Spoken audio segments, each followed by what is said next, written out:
The saying goes that alpha is alpha and beta is beta. More and more games on Steam are being released as unfinished products through the early access program. I have my disagreements with the practice, but the most important criticism is the one I wish to talk about now.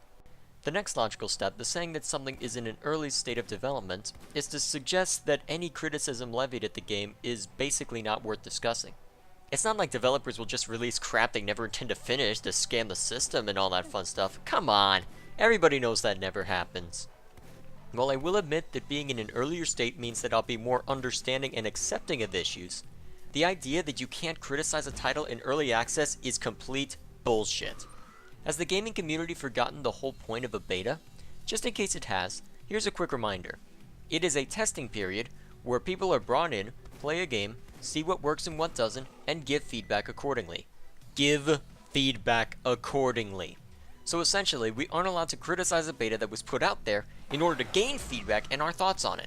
Well, that makes a lot of sense. Anyone who has worked on a creative project of any sort can tell you from experience that when you work on something long enough, you start to forget about the issues that are in it because you're used to seeing or hearing them. To act as a comparison, I'll bring up a small example from my own life. In high school, I was a band kid. Specifically, I was a percussionist, which meant I worked with anything from small instruments like the tambourine, to drums, to keyboard percussion such as the xylophone. Every spring semester, we would prepare a solo piece of music of our choice, with the help of our private lesson instructors, to test our skills at learning music and our ability to play in front of someone. The instrument I typically used for these solos was the marimba. For those of you non-band geeks, think an oversized xylophone with a lot more low notes. This thing is huge, and you'd be crazy to try and throw this into a small practice room. That meant that if someone who has some understanding of what you're doing comes by, they might give you feedback or listen to what you're up to. And this becomes a guarantee if it's a band director. Our private lesson teacher that handled the percussion section was all about that feedback, to the point where she would drag us into each other's lessons in order to make sure that dialogue took place. There was one other percussionist in particular that I was told to go and ask feedback from, more so than the others, not because she was the best percussionist ever, but because she's brutally honest, to the point of tactlessness. She is, was, and never will be afraid to tell you what she thinks of you and your playing, be it your technique, accuracy, volume, choice of mallets, or anything on her mind. I got a lot from listening and giving feedback to the other percussionists, regardless of whether or not they were more experienced than I was. In one instance, I was able to find a mistake a friend was making on his solo that neither he nor our lesson teacher had caught.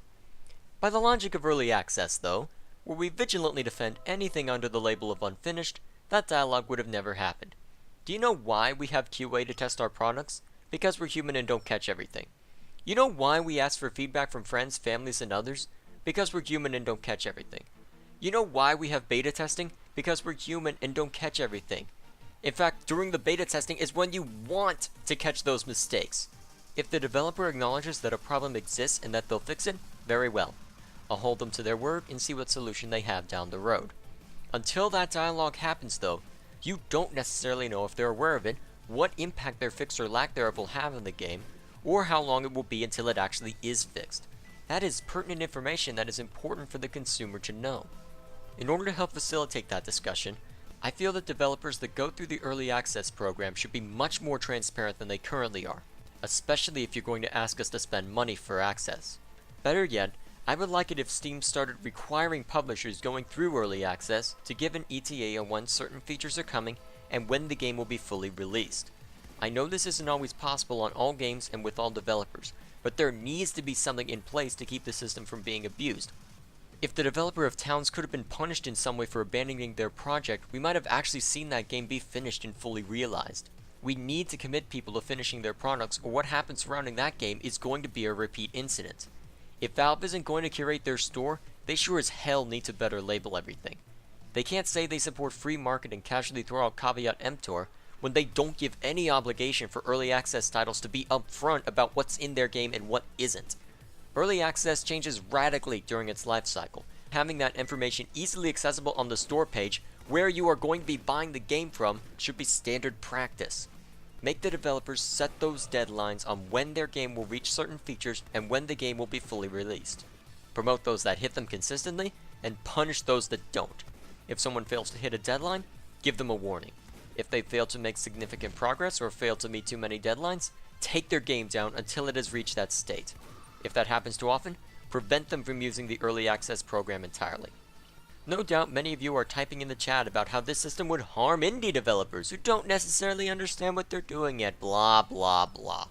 First of all, this idea is in early state of development, so don't even think about levying any criticism against it. If that won't stop you, then I will admit that this system is probably too much of a blanket statement. I am aware that indie developers who are passionate about games will stumble, get ahead of themselves, and screw up along the way. What I am saying, though, is that we should reward people for planning ahead and figuring out about how long it will take to realize their vision for a title. Snags do happen along the way, but holdups and delays are an inevitability during production. Being aware of this and planning around it is a sign that you've thought ahead and will be prepared when that happens, be it a nasty bug that you just can't track down, or a real-life emergency that forces you away. That is basic planning 101. Though there are definitely developers that can be trusted with the quote, "when it's done" release date, until you've proven that you're trustworthy, I don't know how long "when it's done" will be, your definition of quote, "done," or whether that state of done will even occur. Games are coming out and being displayed in an earlier state that many of us aren't used to seeing, but that doesn't mean anything should change about how betas work. As a final thought, let's remind ourselves what a true beta looked like, that didn't pay for our attention and wasn't Battlefield 4's glorified demo. Back in 2012, I was looking forward to a game called Torchlight 2, a Diablo-style action RPG. In the middle of May, about 4 months before the release, they had a closed beta where they allowed some of the press and fans to give feedback on the game up through Act 1. They later expanded that into a server stress test, which my dad and I were able to get into and check out how the game was coming along. From that beta, a lot of useful information was gained and acted upon. There were so many bug fixes and small changes that happened that, in their words, the game would have never gotten done if they hadn't pulled the plug on it. Everything that was reported on was fixed in a very short span of time. Perhaps the most important changes were to class abilities, which during the beta were your expected linear progression skill trees with further skill points into each equaling more power. From feedback gained from the beta, the skill trees were completely revamped. Passives were made available a lot sooner so as to not lock off playstyles such as the Outlander's dual pistol loadout from happening until Act 2. On top of that, every single active skill scaled better as the game progressed, either naturally increasing in power as you leveled up, or having its damage output being based off of your weapon's damage per second. Every 5 skill points gives an ability an extra bonus that makes it more interesting to dump points into it. As an example, the Engineer's Healing Bot, which sends out periodic pulses of energy that heal your entire group, when upgraded to level 5, will also give you mana. At level 10, it will grant you an armor buff, and at level 15, that armor buff is doubled. That was a good beta. It went in, gathered feedback, tested their servers, and then got out of the way for the team to go back and finish everything without being distracted by the beta. This is what I would like to see happen more often, but that's an ideal that I doubt I'm going to get. For now though, developers, just be more open with us about what's finished and what isn't so that we can make a judgment call. Also, try to refrain from charging money on your beta unless you're in dire financial need or you really know what you're doing. And gamers, don't be a blanket shield against criticism towards early access games. Definitely call someone out for lying or being unfair to an early access title, but as long as their observations are reasonable, don't come down like a hammer on them. Developers are big boys. They can take care of themselves.